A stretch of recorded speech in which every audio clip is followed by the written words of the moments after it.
ஆசீர்வதிக்கும் தேவன் நம்மை ஆசீர்வதிப்பாரே. துதி ஸ்தோத்திரம் இயேசுநாதா, துதி உமக்கே என்றுமே. இன்று ஒரு வசனம். இருதயத்தின் நிறைவினால் வாய் பேசும். மத்தேயு 12:34. கர்த்தருக்கு பிரியமான தேவனுடைய பிள்ளைகளே, இயேசு கிறிஸ்துவின் அற்புதமான நாமத்தினாலே உங்களை வாழ்த்துகிறோம், ஆசீர்வதிக்கிறோம். பாதையில் சென்று கொண்டிருந்த போதகர் தனது சபை அங்கத்தினரின் வீட்டில் கூச்சலும் சத்தமுமாக இருக்கிறதை கேட்டு சற்று தாமதித்து அங்கு நடக்கும் சண்டையை கவனித்தார். ஆனால் அவரால் நம்பவே முடியவில்லை. ஒவ்வொரு வாரமும் ஆலயத்தில் வந்து தேவனை துதித்து போற்றும் ஒரு கிறிஸ்தவனுடைய வாயில் இருந்தா இத்தனை கீழ்த்தரமான பேச்சு என ஆச்சரியப்பட்டார். அவர் கீழ்த்தரமான வார்த்தையினால் தன் குடும்பத்தில் உள்ளவர்களை திட்டி தீர்த்து கொண்டிருந்தார். போதகர் இதை கேட்டுக்கொண்டு நிற்கும் போது உள்ளே இருந்து திட்டிக் கொண்டிருந்த சகோதரன் வெளியே வந்தார். வீட்டின் அருகே நின்று கொண்டிருந்த தன் சபை போதகரை கண்டதும் அவருக்கு என்ன சொல்வது என்று தெரியாமல் வெட்கி தலை குனிந்தார். ஆம், இன்று சபையின் நடுவே ஆவியில் நிறைந்து தேவனை பாடி பரலோகத்திற்கு சென்று வரும் சிலர் தங்களுக்கு ஆத்திரம் ஏற்படும் போது வீட்டை நரகமாக மாற்றி விடுவது உண்டு. ஒருவன் தன்னை விசுவாசி என்று கூறிக்கொண்டாலும் அவன் உள்ளம் கோபம், பொய், வஞ்சனை, பொறாமை, பெருமை, அகங்காரம் போன்ற குணங்களால் நிறைந்திருக்குமானால் அவனுடைய வாயிலிருந்து ஒருபோதும் அன்பின் வார்த்தைகள் வெளிப்பட முடியாது.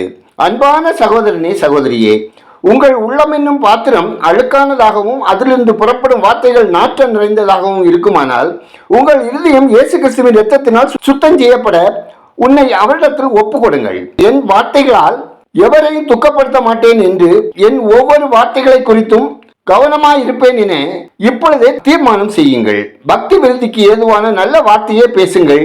கர்த்தர் ஆசீர்வதிப்பார். ஜெபம் செய்வோம். எங்களை அதிகமாய் நேசிக்கிற அன்பின் பரலோக பிதாவே, ஆசீர்வாதமான இந்த நாளுக்காய், இந்த நாளின் வசனத்திற்காய் நன்றி சொல்லுகிறோம். கர்த்தாவே, எங்கள் உதடுகளுக்கு காவல் வையும்.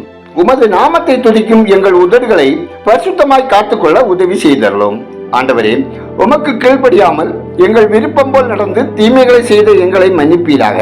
எந்த சூழ்நிலைகளையும் உங்க கிருபையில் சார்ந்து உமக்கு பிரியமான வழியில் செயல்பட இரக்கம் செய்யுங்க. ஆண்டவரே, உங்க பிள்ளைகள் அனைவர் குடும்பத்தையும் விருத்தியடைய செய்யுங்க. உங்க சமாதானத்தால் நிரப்பி ஆசீர்வதிங்க. வீணான செலவினங்களுக்கும் விலக்கி காத்து சாபமான வாழ்விலிருந்து விடுவித்து காத்து கொள்ளுங்க. ஆண்டவரே, இன்று ஒரு வசனம் கேட்கிற ஒவ்வொருவரையும் எவ்வித தீங்கும் அணுகாதபடி காத்து கொள்ளுங்க. அவர்களின் அப்பம், தண்ணீர், போக்குவரத்து, வருமானம், வேலை, தொழில், வியாபாரம், விவசாயம் ஆசீர்வதிக்கப்பட ஜெபிக்கிறோம். ஆண்டவரே, இந்த நாளில் பிறந்த நாளை, திருமண நாளை கொண்டாடும் ஒவ்வொருவரின் இருதய விருப்பம் நிறைவேற்றி ஆசீர்வதிக்க வேண்டுதல் செய்கிறோம். ஆண்டவரே, விடுதிகளில் தங்கி படிக்கிற பிள்ளைகளை, வேலைக்கு செல்கின்ற பெண்களை சகல தீமைக்கும் விலக்கி காத்துக் கொள்ளுங்க.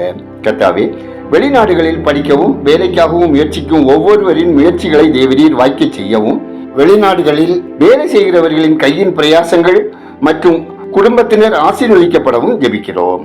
எங்கள் தேசம் ஆசீர்வதிக்கப்படவும், மக்கள் இரட்சகரை அறியும் அறிவில் வளரவும், மந்திரவாதிகளின் பிடியிலிருந்தும் மூட பழக்கங்களிலிருந்தும் கிராம மக்கள் விடுதலை பெறவும், கிராமங்கள் மேம்படவும், தொழில் வளம் பெருகவும், வேலைவாய்ப்புகள் பெருகவும், உலகம் எங்கும் உள்ள மக்கள் சமாதானமான வாழ்க்கை வாழவும், உலக அளவில் பசி பட்டினியால் பாதிக்கப்பட்டுள்ள சுமார் 30 கோடிக்கு மேற்பட்ட மக்களின் உணவு தட்டுப்பாட்டை சமாளிக்க உலக நாடுகள் இணைந்து நடவடிக்கை எடுக்கவும் தேவரி இரக்கம் செய்திட ஜெபிக்கிறோம்.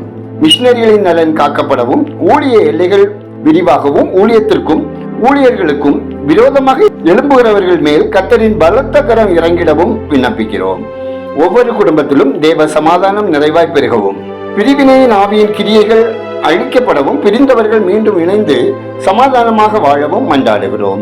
பயணம் செய்கிறவர்கள் தேவ பாதுகாப்பை பெற்று அனுபவிக்கவும், கடன் பிரச்சனையினால் துன்பப்படுகிறவர்களின் துயர் துடைக்கப்பட ஏற்ற வாசல்கள் திறந்தளவும் வேண்டுதல் செய்கிறோம். ஆண்டவரே, CBSE ஆண்டிறுதி தேர்வுக்காக ஆயத்தப்படுகிற பிள்ளைகளை பலவீனங்கள், சுகவீனங்கள் மேற்கொள்ளாமல் காத்து தேவரீர் உங்கள் ஞானத்தால் நிறைத்து நன்கு படித்து சிறப்பான வெற்றி பெற ஆயத்தப்படுத்த ஜெபிக்கிறோம். வாலிப பிள்ளைகள் கர்த்தருக்குள் நிலைத்திருந்து சாத்தானின் கண்ணிகளை மேற்கொண்டு ஆசீர்வாதமாக வாழவும், திருமண வயதடைந்த வாலிபர்களுக்கு ஏற்ற வாழ்க்கை துணை கிடைக்கவும், கர்ப்பஸ்திரீகளுக்கு ஆரோக்கியமான சுகப்பிரசவம் உண்டாகவும், கர்ப்பத்தின் கனிக்காக நெடுங்காலமாய் ஜெபிப்போரின் வேண்டுதலை நிறைவேற்றவும் மன்றாடுகிறோம். எங்கள் குற்றம் குறை மன்னித்தரலும், ஜெபத்தில் உள்ள குறைகளை மன்னித்தரலும். நிறைவு உமக்கே சேரட்டும். துதிகன மகிமை உமக்கே செலுத்துகிறோம். இயேசு கிறிஸ்துவின் இனிய நாமத்தில் ஜெபிக்கிறோம் எங்கள் ஜெபங்களும் நல்ல பிதாவே, ஆமேன்.